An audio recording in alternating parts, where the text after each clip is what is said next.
اگر آپ کو ایک نماز کا موقع ملا ہے اور اگلی نماز کا بھی موقع مل گیا تو سمجھو کہ پچھلی نماز قبول ہو گئی۔ اب سجدہ کیا ہے تو پھر ایک اور سجدہ کرو کہ اس نے آپ کو سجدے کا شوق عطا کیا، اور جب آپ شکر کرو تو ایک اور شکر کرو کہ اس نے آپ کو شکر کرنے والا بنایا۔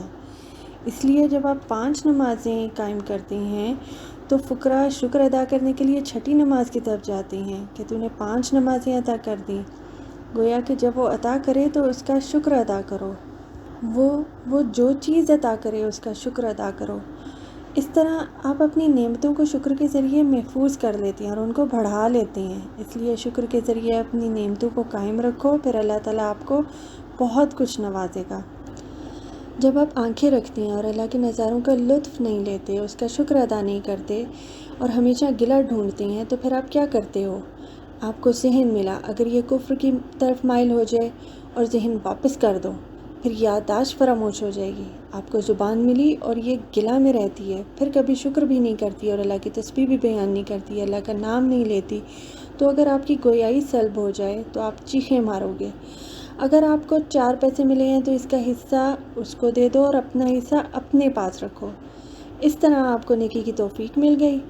اپنی اولاد کا بھی شکر ادا کرو کہ اللہ تعالیٰ نے آپ کو اتنی خوبصورت نعمت سے نوازا۔ اپنے ماحول کا شکر ادا کرو اور ہر حال میں اپنے ساتھ رحم کرو، اپنے آپ کو مشکل میں نہ ڈالو۔ جہاں جس جگہ تکلیف ہو رہی ہے اس کے بالکل ساتھ ہی اگلے نقطے پر راحت ہے، یعنی جہاں آپ گلہ کر رہے ہیں وہیں شکر کا مقام ہے، جہاں آپ صبر کر رہے ہیں وہیں سجدے کا مقام ہے، اور صبر کو بالکل شکر بنانے کا مقام ہے۔ زبان سے آپ اتنا سچ بولو کہ حق تعالیٰ کی بات آپ کی زبان سے نکلنا شروع ہو جائے۔ دل کو اتنا صاف کرو، آئینہ اتنا صاف کرو کہ آئینے میں کبھی کبھی اس کی جھلک نظر آئے، تو آپ اپنی استطاعت کو اس مقام تک لے جاؤ جہاں سے اس کی حد شروع ہوتی ہے اور وہاں پہ لنک ملا لو۔ آپ صرف اپنی حد بتاتے رہتے ہیں اور لنک نہیں ملاتے، تو یہاں سے جھگڑا پیدا ہوتا ہے، ابتلا ہوتی ہے اور یقین ٹوٹ جاتا ہے۔ اس لیے اپنی تمام حدود کو، نگاہ کی وسعتوں کو دور تک لے جاؤ، تو وہ زیادہ دور تک نہیں جائے گی، آگے نہیں جائے گی۔ پھر آپ اللہ کا شکر ادا کرو اور اتنا سوچو کہ وہ کون ہے جس نے یہ حد لگا دی۔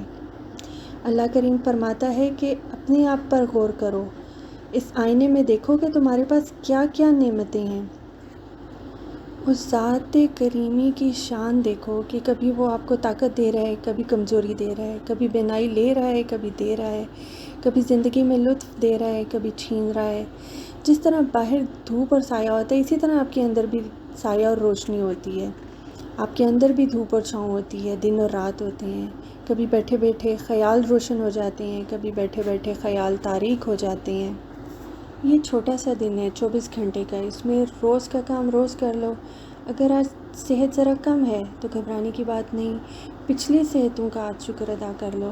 ابھی وقت ہے، ابھی بہت وقت ہے، آج شکر ادا کرو۔ گویا کہ جہاں حد آ گئی وہاں پچھلی سرحد کا شکر ادا کر کے لنک ملا لو۔ اس انداز سے جب سوچنا شروع کر دو گے تو بہت سے مسائل حل ہو جائیں گے۔ زبان میں لکنت دیتا ہے، بڑی عجیب سی بات ہے، اور پھر کلیم اللہ بنا دیتا ہے۔ اندازہ لگاؤ کہ یہ کیسی بات ہے۔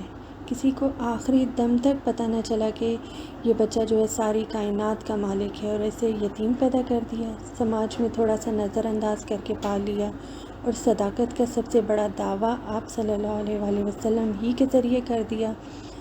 تو وہ ایسے کام کرتا ہے، جہاں تمہیں دقت ہو رہی ہے وہیں سے راحت کا راستہ نکالتا ہے۔ کبھی وہ پیار سے اپنے پاس بلاتے ہیں اور کبھی کبھی تکلیف دے کر اپنا قرب نصیب کرتا ہے، اور اس تکلیف میں فوراً اللہ تعالیٰ کی طرف رجوع کر دیا جائے تو وہ تکلیف ہمیشہ کے لیے سعادت ہی سعادت ہے۔ اللہ کا شکر ادا کرو، اس تکلیف کا شکر ادا کرو جس نے تمہیں خدا کی طرف رجوع کرایا۔ شکر کرو کہ اس غم کا جس نے آپ کو اللہ والا بنایا۔ شکر کرو ان نامہربانیوں کا جنہوں نے اصلی مہربان کی طرف رجوع کرا دیا۔ گویا کہ اس مہربان نے اصلی مہربان سے ملا دیا۔ اس لیے اللہ کا شکر ادا کرو کہ اس نے آپ کو اپنے مالک تک لانے کے لیے ایسے ایسے انتظام کیے۔ وہ سمجھتا ہے کہ وہ مبتلا ہوا پڑا ہے، بیمار ہے، پریشان ہے، لیکن اس پریشانی کے اندر دنیا کو ہٹا کے اپنا کام کر دیا اور تمہیں اپنا ہی ہمراز بنا لیا، کبھی جگا کے مل گیا اور کبھی سلا کے مل گیا، یہ اس کے اپنے کام ہیں۔ اس لیے آپ اللہ سے اپنا تعلق کبھی فراموش نہ کرنا۔ اللہ کب آپ کے ساتھ ہوتا ہے؟ جب آپ اللہ کے ساتھ ہوتے ہیں۔ اللہ کب آپ کو یاد کرتے ہیں؟ جب آپ اللہ کو یاد کرتے ہیں۔ فَاذْكُرُونِی أَذْكُرْكُمْ، تم میرا ذکر کرو میں تمہارا ذکر کروں گا۔ تم تنہائی میں میرا ذکر کرو گے، میں تنہائی میں تمہارا ذکر کروں گا۔ تم محفل میں میرا ذکر کرو گے، میں فرشتوں کی محفل میں تمہارا ذکر کروں گا۔ تو ذکر کو اپنی عادت بنا لیں، مل کے محفلوں میں ذکر کریں اور تنہائی میں بھی ذکر کریں۔ اللہ کی یاد ہر وقت اپنے دل میں رکھیں۔ تو اللہ کیا ہے؟ ہمارا خیال، حسن خیال۔ تو جتنا اللہ کی طرف رجوع کرتے ہیں اللہ اتنا ہی ہماری طرف رجوع کرتا ہے۔ آپ دعا کریں کہ اللہ تعالیٰ ہمیں اپنے فضل میں شامل رکھے، اللہ تعالیٰ ہمیں سائل بنائے اور دنیا کا سائل نہ بنائے۔ اللہ تعالیٰ ہمیں دنیا کی ضرورتوں سے آسانی سے گزار دے۔ یہ دنیا مشکل بازار ہے، اللہ تعالیٰ کسی انسان کا محتاج نہ بنائے، اللہ اپنا محتاج بنائے رکھے، دنیا والوں کا محتاج نہ بنائے۔ مسائل خود ہی پیدا کرے اور پھر ان کو خود ہی حل کر دے، کیونکہ یہ سارے ہماری سمجھ سے باہر ہیں۔ اس لیے اللہ تعالیٰ خود ہی انتظام فرما دے اور ہم پر رحم فرمائے، ہمیں ایمان اور یقین کی دولت سے مالا مال کر دے۔